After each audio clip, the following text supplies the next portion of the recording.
Okay, it's 12:30, so I think we ought to start. Welcome to the weekly seminar series here at the Oxford Institute, where we, as researchers in the Institute, try to share our information with one another and with others in and around the university.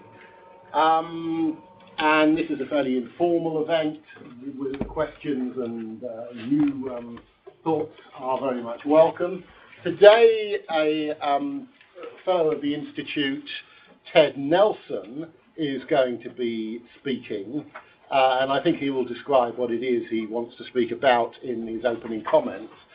The main thing that I would want to say to you, because I know Ted's very keen on this, is that if there is anything in the terminology that he's using or the ground he's covering that you find unclear or you want explained, then I think you should jump in and say exactly what that is. We don't want mystification to surround this topic. Ted, over to you. Thank you very much, Stephen. I'm going to begin by reading from something or other I wrote a while ago, because the ideas I'm going to present are not basically technical. There is too much to say, and it goes in all directions. The issue is not the nature of computers and not the nature of files, it is the nature of writing. I've always been concerned with the immensity of description and the indeterminacy of writing. This is the fundamental problem of expression in small and in large. It is not possible to say everything, and worse, to say anything leaves something out and cuts connections. All boundaries and divisions are artificial and break vital connections. These problems are not merely abstract, they menace every attempt to say anything well, and they make the problem of writing immensely difficult if you care about representing the real complexity. From a very early age and a mystical experience I had at the age of 5, I've been overwhelmed by the immensity of the world and in its possibilities and complexities, which I believe I envisioned in that early moment, imagining and understanding the vast complexity of the world's relationships as abstract lines whirling and floating through space, spinning out in all directions between all things. The rowboat story. When I was 5 years old or less, I was in a rowboat with my grandparents, trailing my hand in the water, and I felt the water opening around my fingers and closing on the other side. And I thought about the complexity of the relationships in the water. Those particles, though I did not know the term, which were together as my hand approached, separated around my fingers and then rejoined on the other side, but now the water particles were next to different particles. Actually, it was not particles I envisioned, but relationships, distances that change, lines and triangles and nets between the particles, all moving and changing at great speed in that tiny space. As two points move apart, for example, I could imagine them moving apart in some constant relation to one another, perhaps a straight line or a curve, but then that relation might change in some way, but still persist in some other respect at a greater remove, as a straight line became a gradual curve, for example. Thus, persistencies and constancies become more and more attenuated and far-fetched as the context expands. I believe that is how I thought about it in the flash of that very moment. And trying to imagine this glove-shaped, slowly swirling body of water, I was awestruck at its complexity and the difficulty of correctly describing even so simple a scene. The movement of the water, so seemingly simple, was incredibly complex. The multiplicity of those relations in the water, the lightning-fast changes in their miniature universe, the inexpressibility of their persistences as they became more attenuated, confounded that visualization in their complexity. The many aspect and interpenetrating facts of this tiny scene as I imagined it filled me with awe. But if so small a part of the world were so complex, I thought, how much more so the whole universe? I remember all this, however vaguely, as a mystical glimpse into a vast and yet infinite relational manifold in me and around me and everywhere. Beyond customary descriptions, particulars all beyond specific expression, not threatening but a beautiful and awesome presence. I loved good descriptions even then and strove to describe things well, but this was beyond expression except as I describe it now, schematically abstract. Somehow I still sense warmth and amazement from that moment, and awe, probably that of people like that of people who believe they're experiencing God, but neutral, secular, wonderful, and surprising, for it put an end to my easy belief in the expressiveness of words. Part 2, writing. Description and then writing have always been the centers of my life. As a child, I was greatly respected for my ability to see and describe things. Then came writing. Members of my family were always writing, and in high school I worked with and studied serious techniques of writing, especially the deep reorganization, then called cut and paste, has another meaning now. I've always seen the process and nature of writing as enormously complicated, embodying and forever reenacting that experience in the rowboat. That rowboat experience was for me an epiphany of all awe and wonder, and in a way all my thinking has come from that moment, and all the problems of expressing that thinking, for I've always had too much to say, even when describing small topics, because everything has so many aspects and relations. We can call this multi-describability. Everything has many aspects, facets, facts, relationships, and connections, therefore everything can be described in many ways.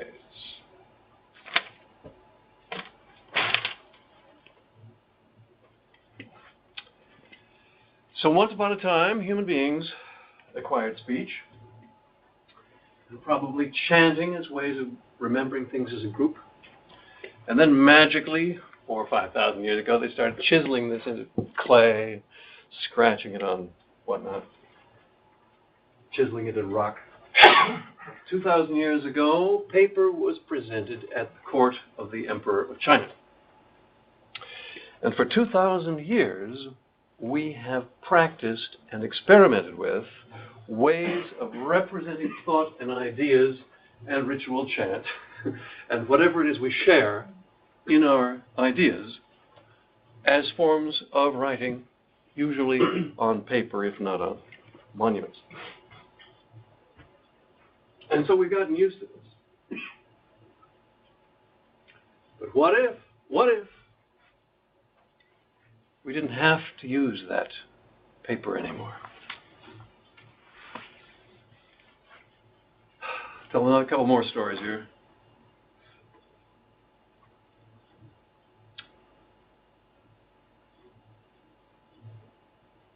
When I was 10 years old, my father became a director in the new medium known as television.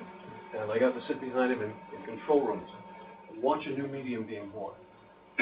And to watch these men sitting at their screens, studying both what cameras 1, 2, and 3 were bringing in, and also whatever strange measurements were coming in on other oscilloscopes. This was a new kind of work that hadn't been seen before, but I got to see it early. One night on my father's heartwarming weekly television comedy, which began at 8 p.m. Friday nights, and there was no videotape, camera 1 went out. Now cameras 2 and 3 were just pedestal cameras. They could go about this low and this high. Camera 1 was the boom camera. It could go up here, could go down there, and that was the main one. Camera 1 went out. My father talked it through on the intercom. He said, camera 2 to the living room, camera 3 to the kitchen, camera 2 to the porch, mapping it in his head and talking it through. So I got to see how media could be done in real time, what the possibilities were that had never been done before. But my special interest was design. I was a design chauvinist from an early age. In 1947, when I was 10, Bucky Fuller announced he was going to build a Dymaxion house. And the Dymaxion house would be flown in by a helicopter and lowered onto a pole, and it would rotate. And he got 37,000 orders, I believe, but unfortunately, due to certain difficulties with the differences between himself and the board of directors, only one was ever built. But Bucky was one of my heroes because he believed that design mattered. And there was an experience I had that told me how much design mattered. We bought a pressure cooker after the war. A pressure cooker. My grandfather loved the pressure cooker. He loved potatoes. You could boil potatoes so fast inside this pressure cooker. And it had two knobs that you turned to lock it on either side. And it had a little arm that you set with the number of pounds of pressure you wanted. And that would hold down a valve. One night,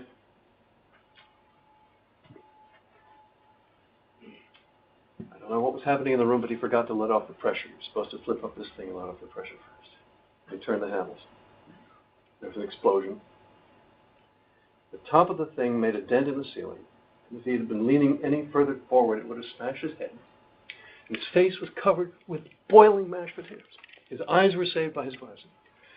We drove him into the Morristown Hospital.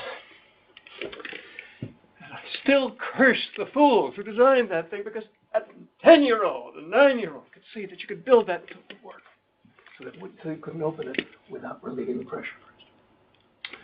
So I believe that design matters enormously.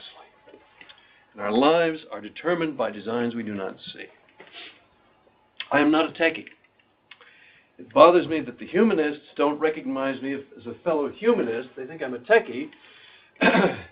And my fights are with the techies, because I believe that today's computer world is essentially based on misunderstandings by techies of human thought and human life. And I refer, by today's computer world, I refer to the PUI, generally called the GUI, the system of interaction that came that was designed at Xerox Palo Alto Research Center, the PARC, this PUI, PARC user interface rather than graphical user interface, because you could have many graphical user interfaces, but we have settled on this visualization of, quote, desktop, wastebasket, clipboard, applications, two-level undo, and many other hidden aspects. For example, you can only have one cursor in a window at a time, that sort of thing.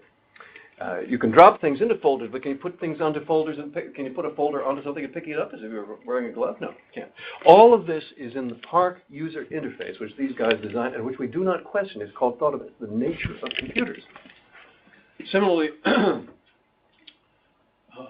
technology is a term I hear very often, and I think it's the most misleading term in the world. It suggests fixity, determinism, and permanence. Now, airplanes can only be built in certain ways, and they've explored hundreds of them and found some that work very well and others that work somewhat, etc. But software can be built any way at all. And the story of today's software is basically, well, I've got just a little list. Technology in the computer field means generally packaging and constructs and designs. So, for example, the principal packages sprang from the brows of many people. Ken Thompson designed Unix. Ted Codd designed relational databases. We know it. Chuck Simone did Microsoft Word starting at Xerox PARC. John Warnock created Adobe, and with his way of thinking. The Knoll brothers created Photoshop. Anybody see Pirates of the Caribbean? Pirates of the Caribbean, the head of special effects was none other than John Knoll, who created Photoshop with his brother. Mark Cantor and Eric Luhrmann, who created Macromind Director. And John Postel, who did a lot of the internet. All of these reflect deeply the way of thinking of their creators. It's not as though people think that these structures, like relational database, somehow sprang from the mind of God as pre-existing predicates in the universe, like longitude and latitude. But in fact, they very much reflect the mentalities of the people who created them. It's worse when we get to the web. Tim Berners-Lee, who created the present web thing with one-way links that cannot overlap, no way to make marginal notes, no rights management, etc., etc. But the real creator of the web, I believe, Mark Andreessen, who created the browser as we know it and added the pictures, the GIFs, the JPEGs, the tables, the frames, the fonts, all of that junk which he was able to put in because he created a control environment called the web browser. People say to me, Ted, your vision has come true. Personal computing. No one believed you when you talked in the 60s about personal computing. And we all thought you were crazy about worldwide hypertext. Now it's all come true. And I say, Jesus Christ, no! What we have is a nightmare parody of my vision. Personal computing is about making our lives easier. It's about keeping track of things easily. Whose life has been made easier by a computer? Is it easy to keep track of things? No. Worldwide anarchic hypertext publishing. Yes, I've been talking about that for 4 decades, but in its present form, it is a trivialized version For the last 10 years, I've been denouncing whoever made the links one way and created this foolish back button for looking at a parallel structure in a one-way forward and back. What nonsense. Then I was publishing stuff from my archives, and I discovered that actually I did that in 1968. And I've completely forgotten. And that design passed on through Brown University into the so-called Brown University Hypertext School and became the generally understood form of hypertext, because I could not explain to the guys at Brown the deeper vision and the grander approach. So I've been on this a very long time. By the way, you see the new mellow Ted. 10 or 15 years ago, you might have found me a little bit crabby. Just a random handout. I think this is rather cute. I'll just toss it at you as a lagniappe. I ran across this while popping through, if you could pass these back. I ran across this while popping through my file card last year or so. I'll explain what it is. In the meantime, I'm going to read something to you. This is a talk I gave called Computers, Creativity, and the Nature of the Written Word. This is a summary of the talk. No special background is necessary to understand this. Indeed, special background may well be detrimental. Everybody's misimpression of electronic computers, a misimpression particularly acute among computer people, continues to restrict the general use of computers to essentially numerical tasks. Inherently, these machines have far broader capacities. The limits are not of technology, but of imagination. This talk will first describe the structure and generality of the stored program digital computer. The computer is not mathematical. If it is the most perfect adding machine, it is also the most perfect typewriter, electric train control, filing cabinet, movie projector, and musical instrument. But whole new attitudes will be needed, and liberal arts personages will have to learn to program before computers can make their real contribution to civilization. The speaker will describe his own experiments in this direction, trying to build systems for the handling of creative and academic materials, ideas, words, and other things. A succession of approaches and their increasing generality will be explained. The philosophic consequences of all this are very grave. Our concepts of reading, writing, and book fall apart, and we are challenged to design hyperfiles and write hypertexts that may have more teaching power than anything that could ever be printed on paper. I wrote that in 1965, and I stand behind every word, except I've discovered, of course, that humanists do not know how to design software, so that places those of us who can understand the problems and design software in a very difficult position. Okay. Now, what I just handed out, Deborah, we're going to get one of these little cards. This is a file card from my files. The date is represented by this number 2685. I had a very simple way. Instead of putting individual dates on, I just number 50 cards of the same number and then go to the next number. And that's about 1967. HT stands for hypertext, TML stands for terminology. So I was saying structure politics are going to be important in hypertext design, and the issues of control, intercommunication, and verification. Well, ain't that so? That certainly has turned out to be true. I thought that was a cute little gem, a flash from the past. So now I'm going to talk about hypertext the way I've always seen it. And let me tell you in advance, if you say, what has this got to do with the web? The answer is absolutely nothing. Because the web is a trivialization of these and a dumbed down to one-way links. So I'm going to give out this now, which is essentially the overall vision. And then we'll talk about how I want to get that going in the present world.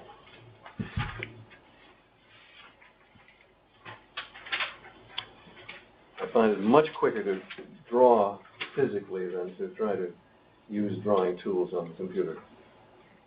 I don't think that's intrinsic to computers. So when I say open transmedia, that's simply because I don't want to say hypertext anymore, because that's a word which has been debased. By transmedia, I mean that you can look through things. The diagram at the bottom says it all. I have a vision of millions of cross-quoting documents with all versions accessible. So here's this fundamental difference between where we are and where I think we should go. The content today is not reusable, and there's no reason that it can't be. Because if the content is given addresses, if you make the content commonly accessible under the right copyright rules and in the right software, which doesn't exist yet, I've been fighting to get this software done for 40 years, then we have a situation where you can quote anything fluidly, royalty can be automatic if the publisher requires payment, and the original context is always just a click away. So this is an entirely different view. Imagine, if you will, a show on television where they're, like Siskel and Ebert, some movie reviewers, and they show you a shot from a movie, and you say, gee, I'd like to see more of that. You can't. You're reading the New York Review of Books, and this wonderful paragraph, and you say, gee, I want to go and see the rest of that. You can't. And that, to me, is the center of what computers should allow you to do. So I have long been proposing, in different words in every decade, because I've been trying to reach people's minds, but it's been so difficult. For example, in the 60s, I would say, we're going to have personal computers with screens any minute now, and we'll be reading and writing on screens instead of on paper. And we'll be able to create new documents which connect to each other and be able to quote with automatic royalty, and all copyright will be handled and everything will be reusable. There'd be a long pause. And almost invariably, the person would finally say after this long pause, is it like a tape? In other words, they'd seen tape recorders, they'd seen TV sets, but the concept of being able to interact on a screen, you had to really have a feeling for what was possible, and I was wholly unable by words to convey this. And in successive decades, I've had the same problem.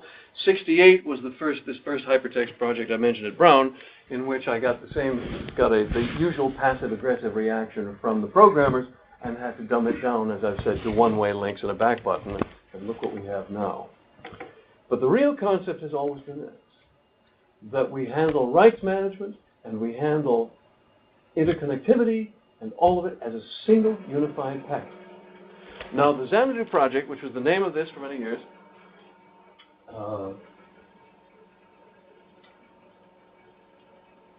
got a nice ignition in 1988 when a company called Autodesk put a couple of $1 million into it.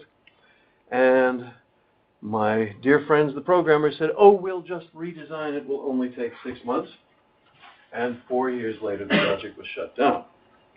On the very day that Tim Berners-Lee came to visit me in his office and tell me about this thing of his, which he called the World Wide Web. And I was very polite, and I took him to lunch. I thought it was absolute crap. But at the same time, I didn't want to be unpleasant to the lad. And I've been absolutely gobsmacked, as everyone was, how it took off, because basically it dumbed it down so it says a document, is it a web address? Is it a network address? So that means it can't be in two places because it's identical with the place. And by having only one-way links, well, gee, that simplifies it a lot, doesn't it? Right. It's like having only one link. Simplifies it a lot. Okay. So on this sheet I've given you the vision of open transmedia. Some of these points are crucial. Copyright's automatic. Suitable to large-scale scholarship. What you see now on the web is dinky little pages with all kinds of ads and decorations. And, of course, the one-way link. So you have continued. You can't have War and Peace. You can't have Decline and Fall of the Roman Empire. You've got to have these stinky little pages. And each one has to have an address, so that maintaining them and maintaining their connections is a nightmare. In the middle of this page, I just gave a sketch to show my basic diagram.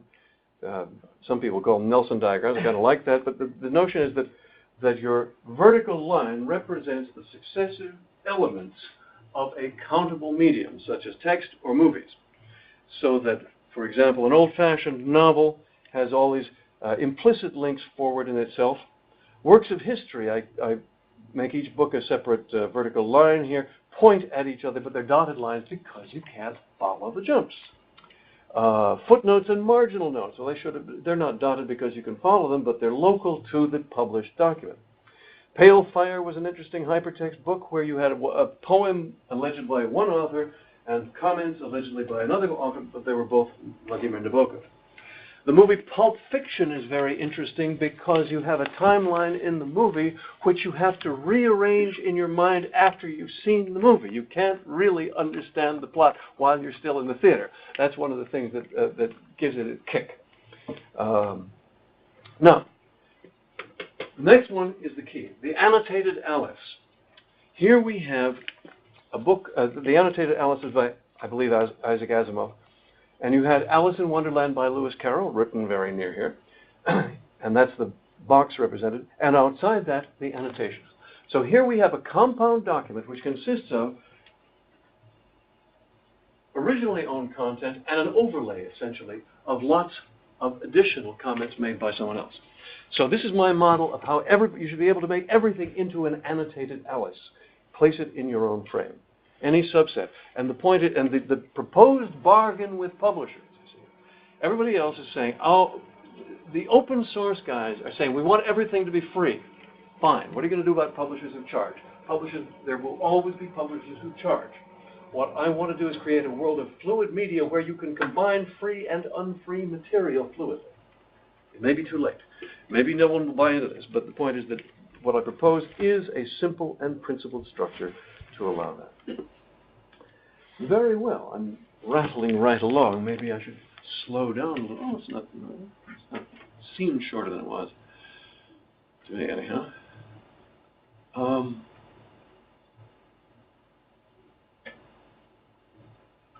The nature of literature. People like my friend Brewster Kahle, who spoke here a couple of weeks ago, say, oh, well, isn't this web thing wonderful? It's completely new. There's never been anything like it. I say, excuse me, Brewster. Excuse me. It's called literature. Literature has always been the field that concerns documents, their versions, their interconnections, their provenience, their reuse, and all the issues that have to do with interconnection, among other things. So to me, electronic literature is essentially, and by rights ought to be, the extension and generalization and subsumption of all previous literature into a new and more fluid medium, visible on computer screens, not by turning pages, not by going and pulling books off of the shelf, but zooming. With today's graphics cards, man, you could have all your documents open on the screen. You see, open on the screen. Document open. What does that mean? Another techie tradition. The whole computer world is about techie traditions. Files and hierarchical directories and the Xerox PARC user interface. These are techie traditions. But right now, with today's graphics cards as used in games, you can zoom incredibly. Having a document open is the tradition that to open a document, you click on Microsoft Word or you click on the file. Microsoft Word fires up and puts this thing on the screen. There's no reason you need to do that. Well, you don't have to do that at all. You could have all of your documents that you've ever written hanging like flypaper in a great hall through which you zoom in OpenGL. So they can be semi-transparent. This is what I'm trying to get done. This is what I'm trying to do.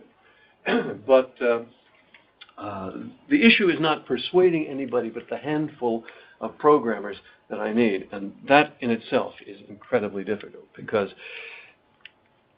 if you try to tell them the whole picture, they get confused. If you try to focus on one thing, they say, but that doesn't tie in. And so it's an ever-ending hassle.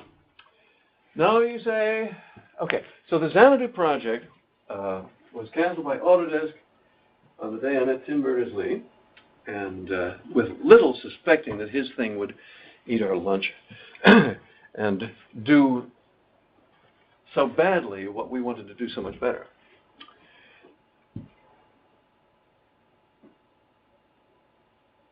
And our software was designed to do all of this, but it was never finished, although I'm told that maybe 2 months ago it was finished by people who are still working on it.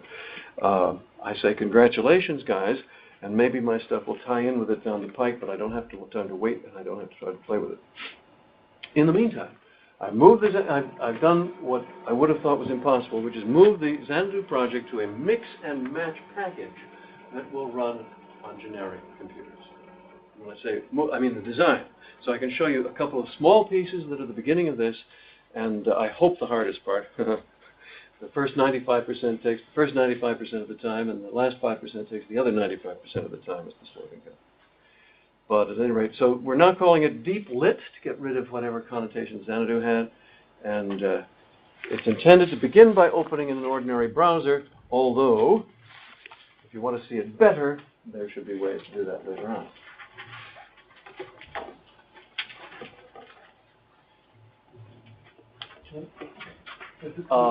We can pick these up on the way up.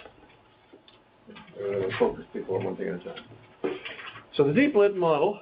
Oh, sure.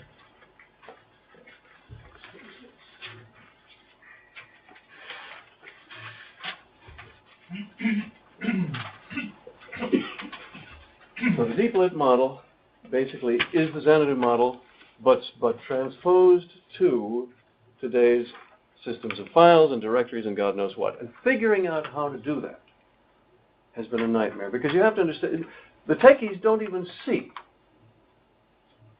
how crippling the existing framework of software is. This is my belief. And the other project I'm working on, which is called Zigzag, is an attempt to rebuild an entire new software world without files, without hierarchies, without applications. I forget the word from physics. Anyway, one essentially uniform tissue structure. So let's talk about deep lit. So these are meant to be publishable on the web. That means that you can put it on an address that the browser will go to. So here under number 1, we have a content layer. That is, the document is just a list of addresses. And what the browser is going to do, or any deep lit client, is to concatenate those addresses into a span. And this I can now show you. So let's see. Oh, let's begin by going and seeing about portion servers. And that is number 1B in this diagram. See, one of the things we don't have right now is a way of getting a server to send you only the span you ask for, because that's not in the web specs. It's interesting how a web page will bring in from other locations JPEGs and GIFs and frames, or framed content, but it will not bring in an arbitrary fragment of text. Why not? Because Tim doesn't like that, I guess. Okay. I don't think it's personal, but still it annoys me. Okay. So now, here is...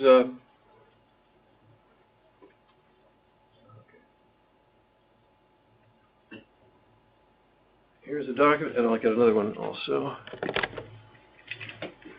Okay.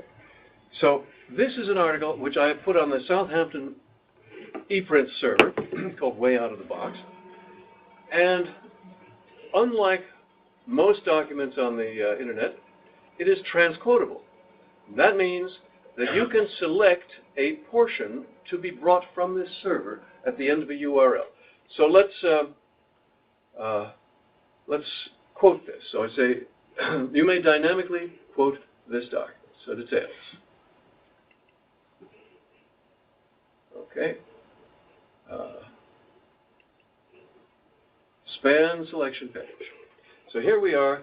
This is kind of color. This is done by Chris Gutteridge. I'm going to ask him to change it slightly. But anyway, here's the beginning of the span. I want to select, let's say, today's computer constructs. Begin with that. And it's going to say, select the exact start point. This is for efficiency on his side. Today's computer constructs were made in situations that range from emergency to academia. Oh well, which have been piled up into a seemingly meaningful whole. Good. Okay. So that's the quotation. Now, what's the punchline? Come on. The punchline is it has now given me URLs to reach this span. Here's a URL that will bring the actual text contents as a text string. Here's a span that will bring the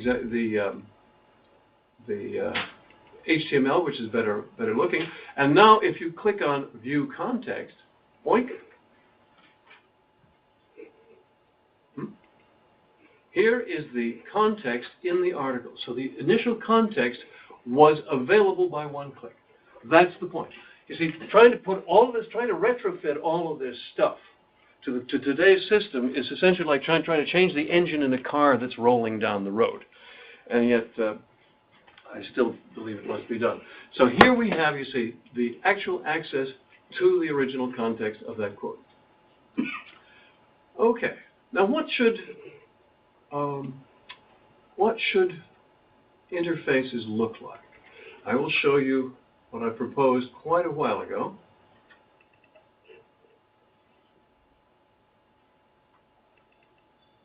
Right. This is looking for, oh yeah, for another web page.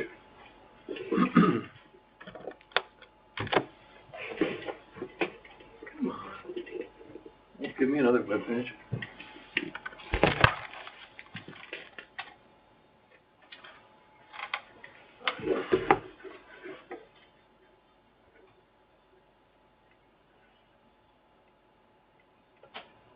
Okay, so we go to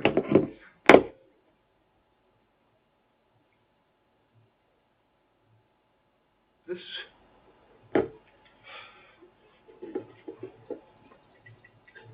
It's not big enough, sorry.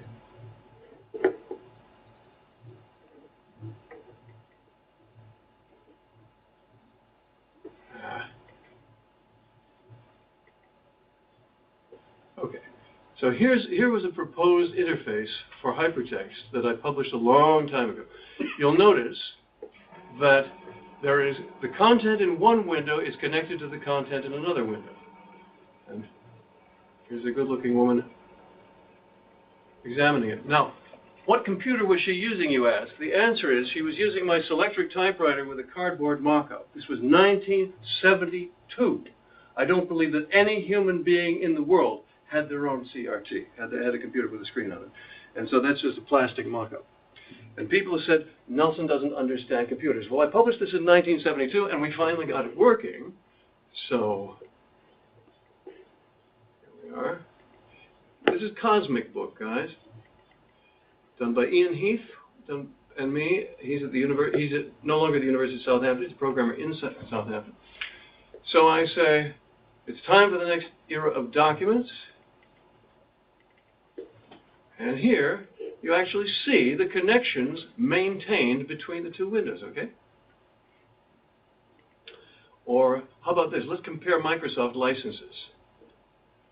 Here is the user license for Microsoft Internet Explorer 4.0, whereas here's the user license for Microsoft Visual Basic 6.0.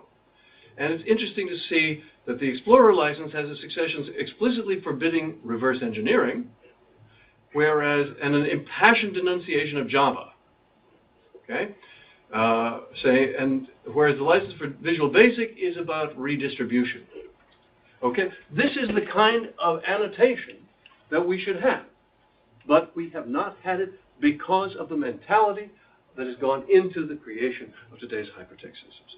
So combining that with what I've just shown you, the ability to bring in arbitrary fragments, trying to put this whole puzzle together, it's a nightmare, but I continue on. So now the last stage, having shown you these transquotations, let's now look at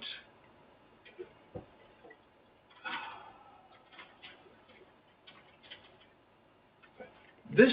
Now is a sample text which consists of two of the URLs I've just shown you, two span URLs, and we're going to concatenate them. Actually, in the example, we'll see several of them concatenated. Let me try and click on this and see if it opens in a browser. First, we get that. If we're lucky, it'll open in a browser. Otherwise, I'll show you something else. Nope. All right. So here is the result anyway of what we should get. No. Come on. Wait, wrong.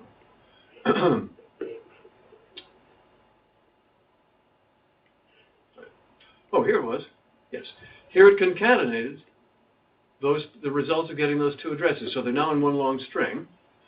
And if you run your... Oh, no, wait a minute. Okay. If you run your, not as pretty as it should have been. Let's try it from, get it from Australia again. Well, here you see that we can jump to the original context.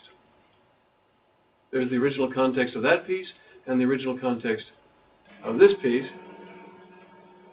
Well, this looks like crap, so let's get it from the original, which is here. And so here's the sample that brings it all together. Now, this corresponds to, if you look down here, this is the content map. What you just saw was the concatenation of the parts. Now you see the content map. So if I run the mouse over it, it shows the boundaries of the content and also the name, the title of the piece that it's been brought from. Okay. So if you want that URL, it's www.xanadu.com.au. That's the Australian branch of Project Xanadu /dlit. So once again, if you click on this, click.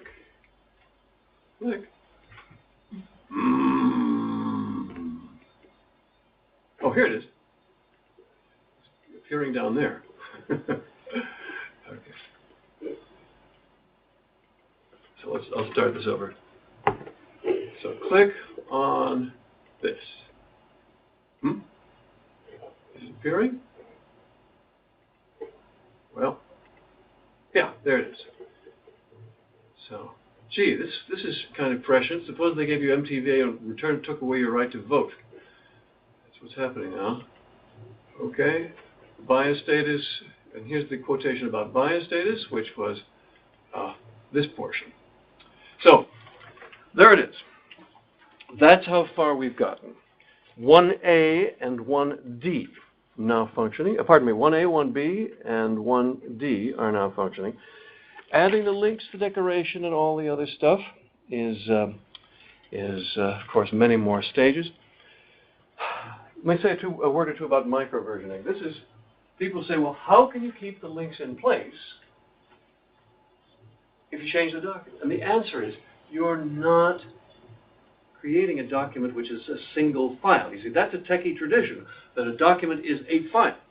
The document is represented however it is.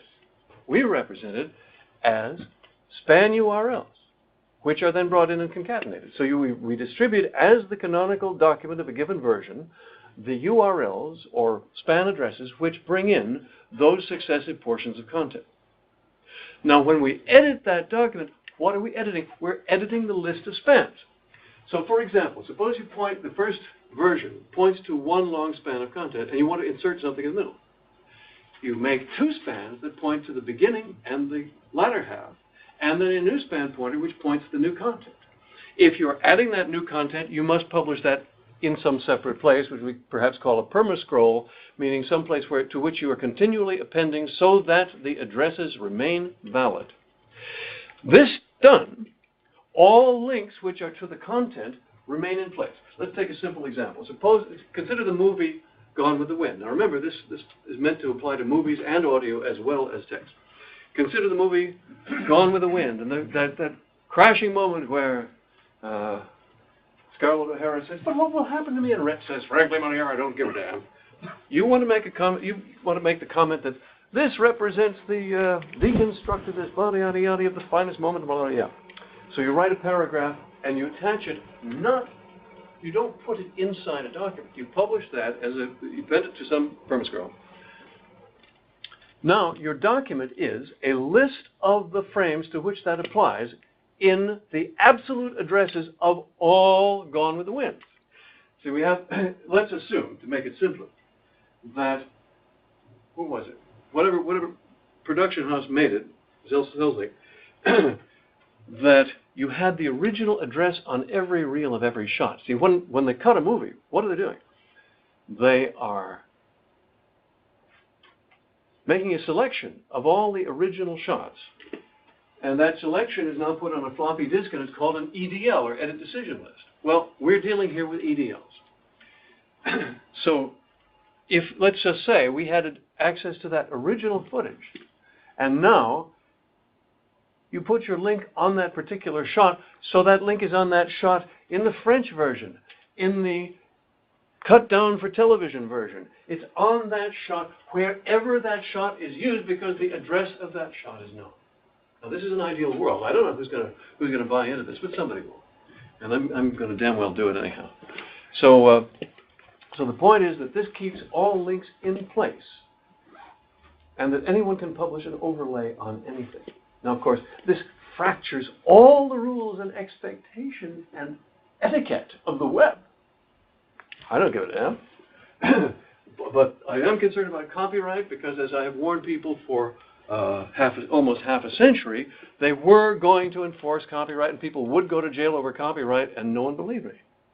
And so the whole point is to work within the laws as they are, which is essentially the Berne Convention, and make sure that we have a legal system. So the one part, oh, for God's sake, on this diagram I left out a crucial aspect, or is it on transmedia? Yeah, I left out a crucial aspect, which would be 1F, which is transcopyright.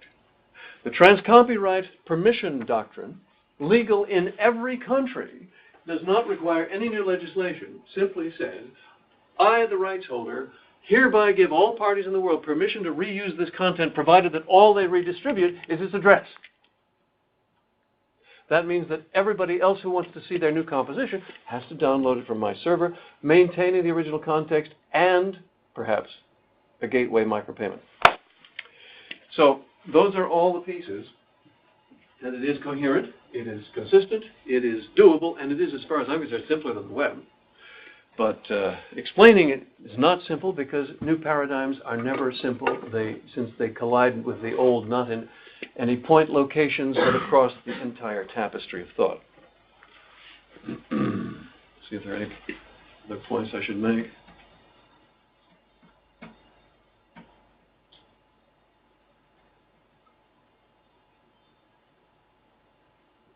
It is a mug's game to try to invent media. Supposedly one of the early inventors of movies disappeared and was murdered, possibly by Thomas Edison. The inventor of FM radio was hounded by his competitors till he jumped off the Empire State Building. The inventor of television, Philo Farnsworth, was hounded out of business and retired to Maine. Never made any money on it. The inventor, another contributor to the invention of television, Stubblefield, as I understand it, was starved to death and was eaten by rats. But I'm still standing, and I didn't know I would be this persistent, but I'm just ticked off. That's the point. And I was when I got out of college, you see, I considered myself a philosopher and a filmmaker, and when I took a computer course a year later, I said, "Wow, computers aren't what they say. What they really need is a philosopher and a filmmaker." Because you have to figure out new constructs, and you have to worry about visual, presentational, and metaphysical, or anyway, construct aspects of the whole thing. So it is an integrated design problem which no one else has taken on an integrated design basis. Everyone has taken it one step further. The Xerox PARC approach, they called it the 80% rule. We'll do the first 80%. Then we'll see what needs to be done after that. But the problem is, then they've gone down a road from which there's no turning back. And that means they're stuck having chosen methods which perhaps cannot be proven. And I believe that's what's happened. Okay, I'll stop there. Thank you.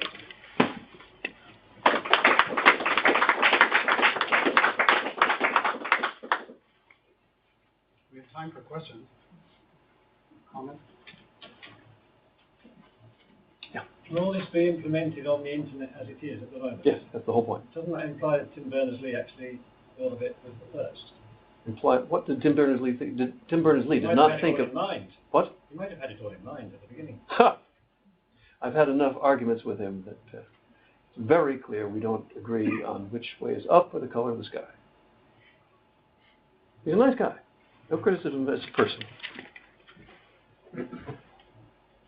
Yeah. Well, when presented with a wonderful vision, one always gets fixed by wanting to say, this would be great if we could do this.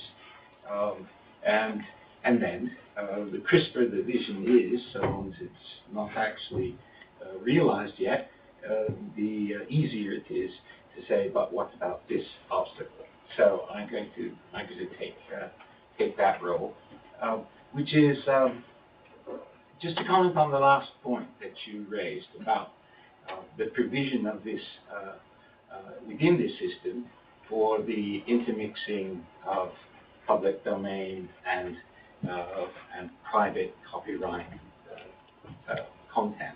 Naturally, from rights holders who go along with it. Right. Well, that's a bit of the problem, yeah. Because we think about the concatenation that you've set out for us, a string of URLs. You said you envision allowing rights holders to continue to hold their absolute copyright monopolies, which means that they can essentially leave holes by refusing to allow you to quote from their content. If they don't like you, there's nothing that obliges a copyright holder to let you reproduce something or to have access. In the future digital rights management world, which you imagine, all of this stuff is locked up in encrypted databases, so you can't get at it. And since we have now a world with database rights, which allow you to put non-copyrightable materials as well into an encrypted database and protect it by criminalizing the act of accessing it and downloading. So then we've got this other, the world has moved forward from the original sort of vision where forward is not the word. I said onward.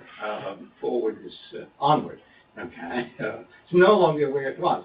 So, so my practical question is, if we relaxed the requirement that you need to have mixed private and public content as a sort of a potential step too far, could we think about the implementation of this in a restricted domain, such as free and open source software? Absolutely.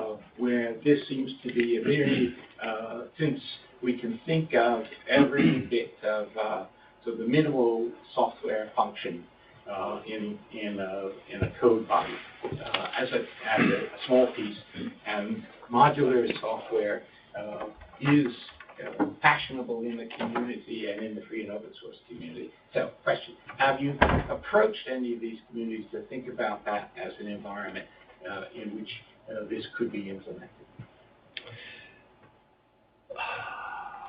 These are social and the last. Taking only the last part first, approaching communities is not something I do. I don't get along very well with most of these people. And so doing it on my own is the only way.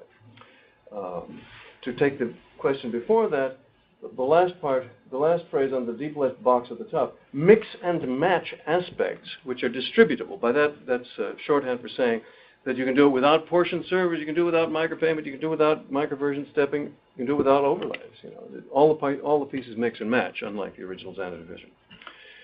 So that I guess the answer there is basically yes, and I nevertheless want to go on to see if I can get some of the rights holders, especially smaller rights holders. You know, Bertelsmann and McGraw-Hill will come around maybe a century from now. But when you ask how many publishers are there in the United States, ask on Publishers Row and they'll say 7. Look them up in the Publishers Directory and you'll find 75,000. So the point is to go for the little guys who could benefit from this, I think, much more directly. The politics of getting things accepted by these people, you know, my grandmother used to quote this, and it turned out to be quite true. When you come up with a new idea, the first thing they say is it isn't true, then it isn't new, and then we knew it all the time. And so you have to fly in the face of opposition with everything, and that's just how it is. Yeah. What why would you not try to defend a new medium based on your... This is a new medium. Yes, but you're using it in the existing internet content. Yes, because that way people can actually, that way there's a transition so that people can start publishing detailed content without changing anything in their thinking and without asking a user to do something outside the browser. This is political. It's a sales issue. I mean, I would really rather do it that way, and that's for years I thought of doing it, but that doesn't work. Figuring out how to do it in the browser, however, is a stinker because, you see, every browser is different. Every browser has different plugins. Mozilla, Netscape, Explorer, Opera, and God knows what, all have different rules, so you can't, so basically we've done an end run in an application that opens a browser window. I hope that works. It works in everything apparently, but the browser I use, which is Netscape. Yeah, see it. I wonder whether you can think of any examples historically of occasions when a medium seems to be developing in an almost unstoppable direction, and a challenging paradigm has come along and said that's not at all the way to use the medium, this is the way to use the medium, and has succeeded in that kind of challenge. Two qualifications to that question. One, of course, the fact that that hasn't happened before historically doesn't mean that it can't happen, and secondly, the fact that it might have happened before doesn't mean that it can happen. Yeah. But nonetheless, it would be quite useful, given not only what you're trying to do, but the style that you bring to the problem. You're addressing a problem very much as somebody who's in opposition to a power structure that has emerged and has designed and defined a technology in ways that you want to resist. I would have thought historical precedents would be something that would be important to you. Yeah, well, they go in all directions. For example, to take the first one I can think of, the Motion Picture Trust controlled movie cameras and distribution.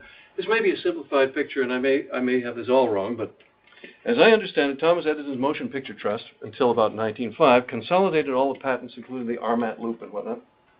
And so the only movies that could be made had to be made with Edison's own cameras and were made by Edison's own people in Edison's own studios. So he thought he had it sewed up, and he refused to build a projector because he thought the novelty would wear off. He wanted people to stand at amusement park machines and put in a penny and turn the crank. Then a company opened up called Biograph with a very interesting solution. They patented a camera. So they had their own patents. They could use a camera without using Edison's camera. So then they started issuing movies. There's one interesting feature here. That camera didn't work. How did they make their movie? They bribed the guys at the Edison Trust and took the camera over the good camera over the weekend. And among the Biograph people was a young, very pompous actor named D.W. Griffith. And he basically invented cinema as we now know it, making the Edison movie guys look like absolute fools because they were techies.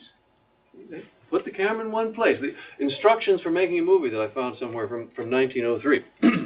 Place the camera well back from the stage, so you get into the entire proscenium arch. Now have the actors come on gesticulating broadly because they're so far away. Well, Griffith came up with the notion that you actually could show only part of a person and people wouldn't think that they had been cut in half. So there was a fear that if you showed just someone's head, they would think that they'd been decapitated.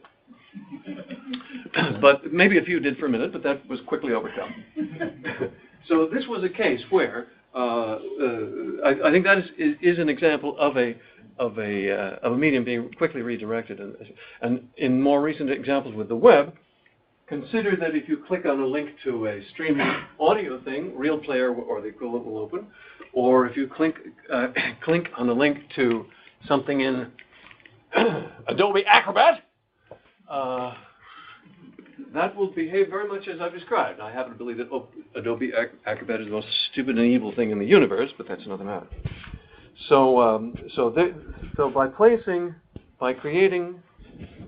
files and a system whereby this would open in, and with the help of the web browser, it became seamless with the web structure as if it were there.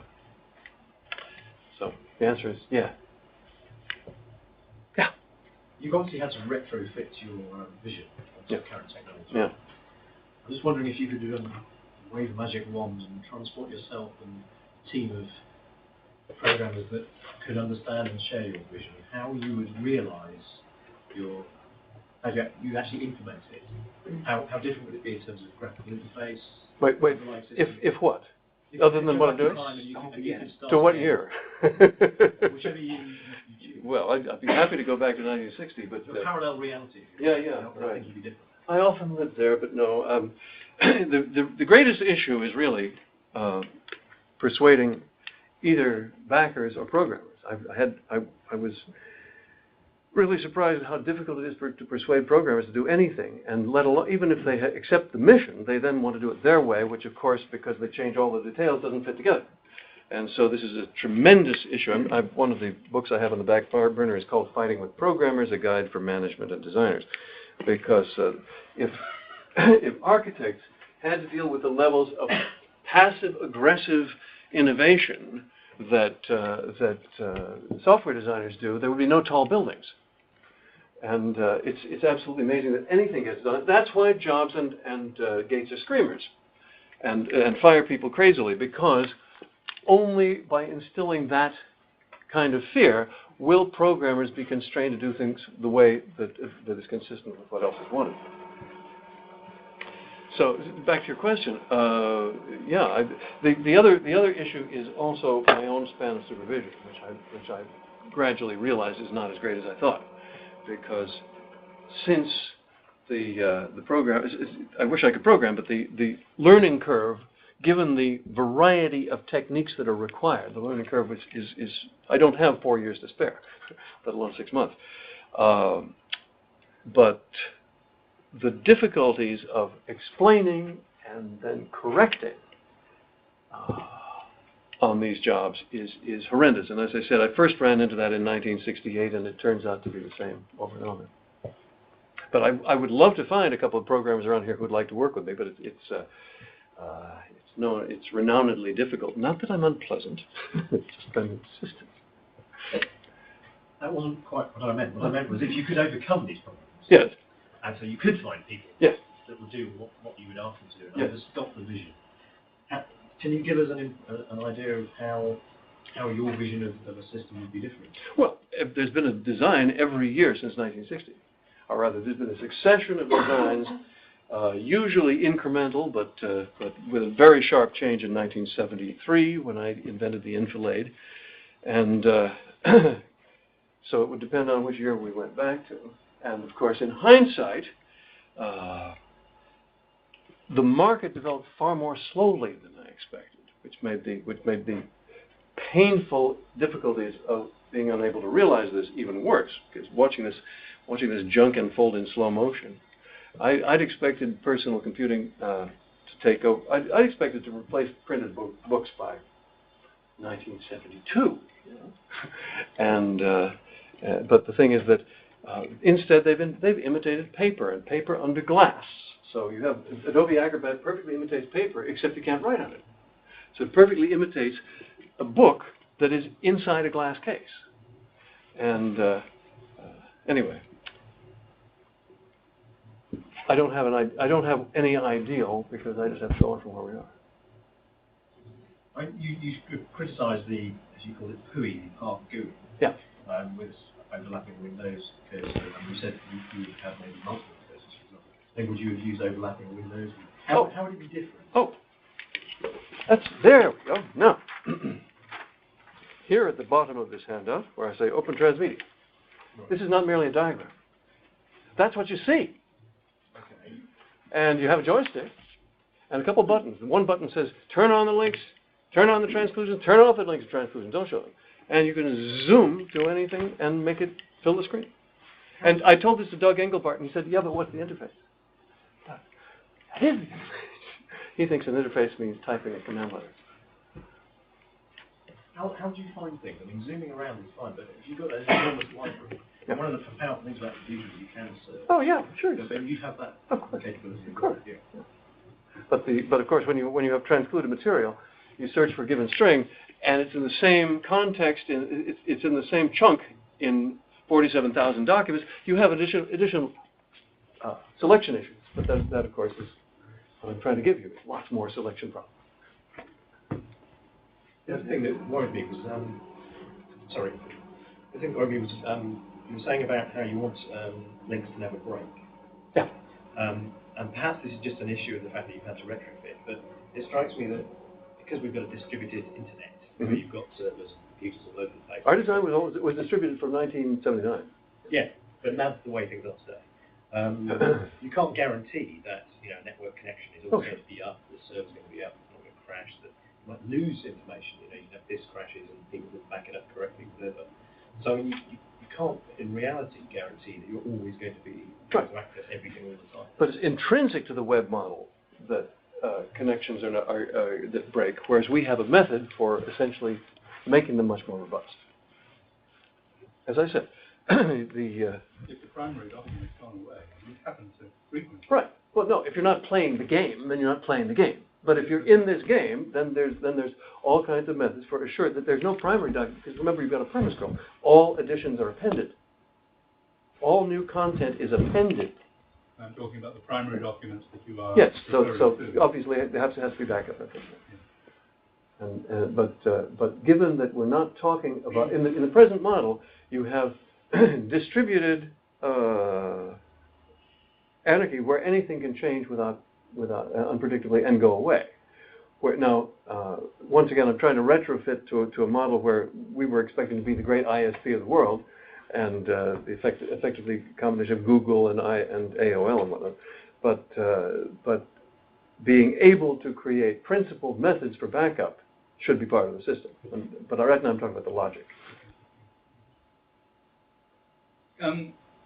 X-include has, and other XML inclusion models, is able to go off and transclude individual bits.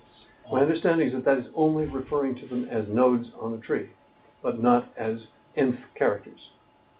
Oh, you can use pattern matching. Oh, I all haven't right. done it, but and I don't know if it's X-include or another XML inclusion. Somewhere in the footnotes of the XML world, it's probably possible, but it's nothing I want to deal with. Yeah, and an opening pattern match, a closing pattern match, and so on. In principle, you can include anything.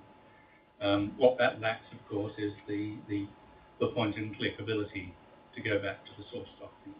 You could easily process XML, however, which had that type of inclusion, to deposit a URL which would take you to the closest place in the source document that current browsers allow you to go to.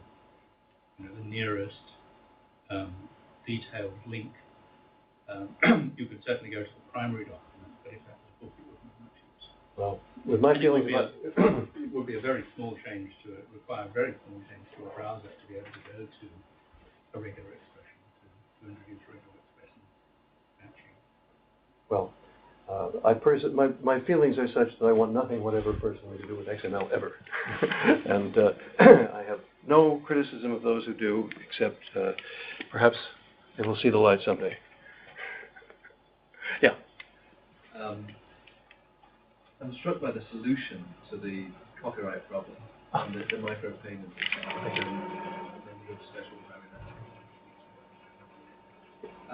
He at dinner after the talk, he became much more interested in it. Yeah. So we're now talking about a Creative Commons trans-copyright license, which would, and also trans-copyright compatibility as a marking on their other licenses, so you can see right away whether it would work with it. I'm kind of ambitious. I become roving ambassador for Creative Commons in this country, and last night I had my first interesting set piece run in with copyright lawyers in the City of London. And one of the fascinating issues about it was not to do with copyright. It's clear that offline greed is going to affect the way that people are willing to accept it. Offline greed, is it? Offline greed is going to affect a reasonable level of micropayment actually being instituted, but nevertheless, the more interesting point is that philosophically, the lawyers in the room, and I think this applies to a lot of professional intermediaries, they're so used to a kind of broadcast, hierarchical kind of worldview, which is represented to some extent by the World Wide Web, that the idea of peer-to-peer sharing and creativity and the kind of things that you're talking about, and actually, last week John Seeley Brown talked about quite interestingly a couple of years ago, although you and JSD may have had discussions about it, is completely alien to the kind of worldview they have from which they construct business models, legal models, and policy models. And maybe that, because last night I realized that was the sticking point. It wasn't that it wasn't so much a kind of a property rights view, it was about hierarchy versus heterarchy. Very much so. And because of that, maybe the generation that's growing up now, although they do like Stephen music a lot, their view of peer-to-peer sharing is actually creating a generation that philosophically is much more attuned to what you want to do. Possibly. Than maybe previous generations were. But I'm afraid, you see, do you remember the scene in Fantasia with the Tyrannosaurus versus the Stegosaurus? That's how I see the copyright war right now. You know, you got, we'll steal it all, you can't have any. and what this is a principled, honest, open, legal method where we can all agree that, all right, maybe people can steal things other ways, but a university or an organization which can be sued can openly use this to share their content or reuse shareable content with no negotiation, et cetera, et cetera. I'm afraid that this generation you're speaking of may be so anti-copyright that seeing this as a middle way may be difficult. But I don't know. I keep trying. Thank you. And Dave Clark yesterday was actually mentioning that as well. That he hates file theft because it kind of ruins the whole concept of what peer-to-peer is actually meant to be about. And it's not meant to be about grand larceny, it's actually meant to be about something. For some. Yeah. Absolutely. Bill. And this brings up, maybe this is changing as well, but generally the public does not like micropayments. And I'm just wondering, how does sort of the user figure into your design? Who in the general public? It's never been tried. Yeah, so I guess you can't. Yeah, it's never been tried. The whole point is that when I say I coined this is a term I coined, micropayment, I believe, and other people are using it for charges under $1. I would like to use it for charges under 1,000th of a cent. The point being that you should be able to buy small fragments, essentially pro rata, and that should add up. Now, it seems fair.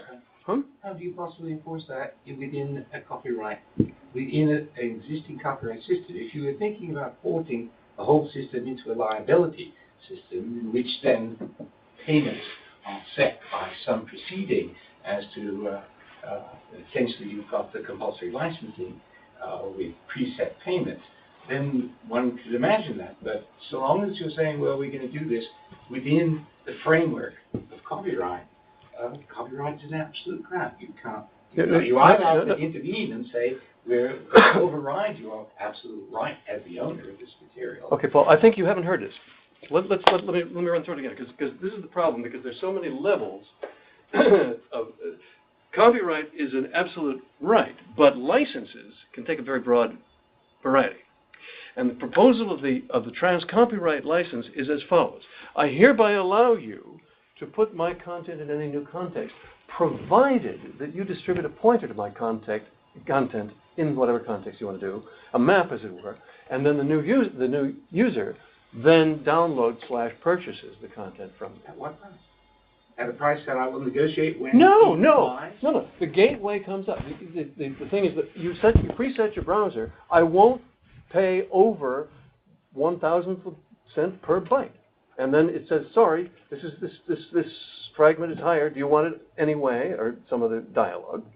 And either you get a blank or you don't. You're like, file not found. But even under the copyright rules, I can quote and exercise fair use. Separate issue. But it's a terribly important issue because if I generate some text in which I am commenting on somebody else's work, then I can use the fair use defense if somebody says you've infringed. Okay? In your world, that's preempted. The person, you have to go to them in order to get it because I can't quote the text. I can only quote the URL, and the person reserves the text and says, no, actually, to have these 3 words is going to cost an awful lot. And what I would like to see is the context in which you want to use them, which copyright-free. No! Trans-copyright permission explicitly relinquishes context control. These are all, it's all a contract. And No, it's not a contract. It's a contract. no. It's a Copyright, creative commons, it's all contract. wait. A permission doctrine is a contract when accepted by the user. Yes. Well, usually we have a system in copyright of 2-way negotiations. When you put something in the database and you say, no, it's a one-way contract, it's take it or leave it, and here's the price. And we're moving to a digital rights system in which the person can interrogate the user, the would-be user, and say, for you, we can make a special price, higher or lower. Are you in this institution or that? Do you really desperately want to use it? Okay, we'll start with a willingness to pay, which is much higher. Okay, so now this is the part of the problem of the existing system, which Creative Commons and others are trying to get about. But if people who hold very interesting text don't want to play, then as you say, well, there'll be some people who will do it, and then we have holes in the documents that you will create. I think you're not hearing me. Stallman's writes the GPL is a take it or leave it contract, but it gives you certain permissions of a very broad kind, provided that you stay within it. If everybody's willing, that's fine. Yeah. If the world was Richard Stallman, I think you might be in business. No, because Richard Stallman doesn't like this either. Well, I'm sure he doesn't like. I'm sure there are things he doesn't like because of the. He says I should have transcopy left, so the transcopy lefted material will only combine with other transcopy lefted material. I say, Richard, that's not the. I just combine them from all sources. I'm just saying. So, all I'm saying is, look, there's a problem. The argument I'm saying is there are separate problems because this is going on in a world in which the difficulties are not only the technical ones that you have with the way in which the system has been technically implemented in the. This is not technical. This is social engineering, just the way Stallman thing is social engineering. Then one has to deal with the existing power structure and interest in the social domain. And I think Yeah. That's So what I've that's said. what the questions, and that was what was part of Bill's question was about that. So this is a bigger engineering problem than the implementation of vision. So I'll say it again. We don't go after the big publishers first. We go for the little guys who would like to play and show that it's a valid method. But it is not a negotiation. It is a pre-existing grant of permission. And it is principled, and everyone agrees. I've talked to lawyers, let's put it this way. Lawyers in France, England, and the United States, and Japan. They agree that it is legal in those venues, and I'm willing to extrapolate that it's probably legal everywhere. Well, that's why I came back to talking to the free and open source software community as a group of people who are more likely to provide commission. But you said you don't. No, they've all got. Every one of them has their own special thing. You know, this is. Remember that the computer world is that the world of techies is and idealists on the internet is a world is quite a menagerie, and finding a quorum for agreement of 2 is very difficult. That's why it's amazing that the open source thing has gotten the movement this has. On Paul's point, of course, it's true that 12 years ago, most legitimate money-making, whatever, publishers wouldn't dream of putting anything on the web with admittedly a less permission structure than Xanadu. And of course, the reason why they are putting things on the web now is because everybody else is. So maybe it does have this sort of bottom-up effect. But nevertheless, I mean, there's still plenty of people won't go on the web for various reasons. And we have to accept, I guess, that the world is not, you don't get a complete universe. But we can hope. But I hope to make an example and start something good. Anyway. Yes. I'm not effectively telling you because I won't. So that Ulysses becomes Superman and validate. No, because the Ulysses publisher gets to set the rate. Oh, okay. Yeah. But I'm not legislating the price. I'd love it if everything were free. But but this is a world where lots of people are charging, and I would like people to start thinking about charging for portions that can be reused as distinct from whole chunks that you'll never look at. Tennyson's poem Ulysses was used as a example of hypertext. Remember the IBM investment in that? So it enabled people to see what hypertext was about. IBM did the Ulysses? Yeah. When was that? Oh, in 1982. Okay. Because in '68, I wrote you'll find it on the web, I wrote a Pale Fire thing and actually got permission from the publishers of Pale Fire. I think it was Pantheon, but it was too wacky for IBM at that time. But can't you, I mean, if you created a virtual simulation of what this new medium would look like to the user, maybe just like IBM did with Tennyson's Ulysses, and being able to link to film clips and dictionary definitions, but show them how your vision would differ from hypertext. The problem is that showing that the price of making a simulation and the price of actually doing the software are essentially the same. If you did the simulation, you've done it. And so that's why I'm going piece by piece. But thank you. Yeah, Sonia. I mean, you very eloquently sort of convey your irritation with the current version of the web. But I mean, I wouldn't say that that's I wonder how widely that's shared. I mean, it's not a view I hear expressed very often. Right. I don't know whether you have any evidence that other people feel that My way. close associate. Whether if you don't, why you think we're all so lacking in imagination that people are relatively happy with what they've got. In the country of the blind, the one-eyed man is king. Well, obviously you have a certain personality that you can maintain your view that when this does emerge, that we will all see the light and understand that. But clearly that is a problem for a sort of business model as well, if nothing else. Well, I started to say, well, you see, I had a vision a long time ago, and seeing it creep along and turn to crap has been very, very painful. Rather than go on about that, I would recommend a book called Fire in the Valley, the recent edition, version 2 by Freiberg and Swain. Version 2 ends with a chapter called Citizen Nelson. And I take it, my interpretation of this chapter is that they're saying that Ted thought of all this and he's the only person who can fix it. At least I take it that way because that's the message I would like to hear.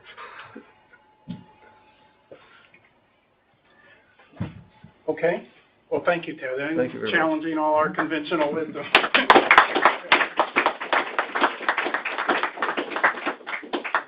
So next week we return to our nice laid-back brown bag Wednesday seminar. Where we just revel over the world as it is. That's right.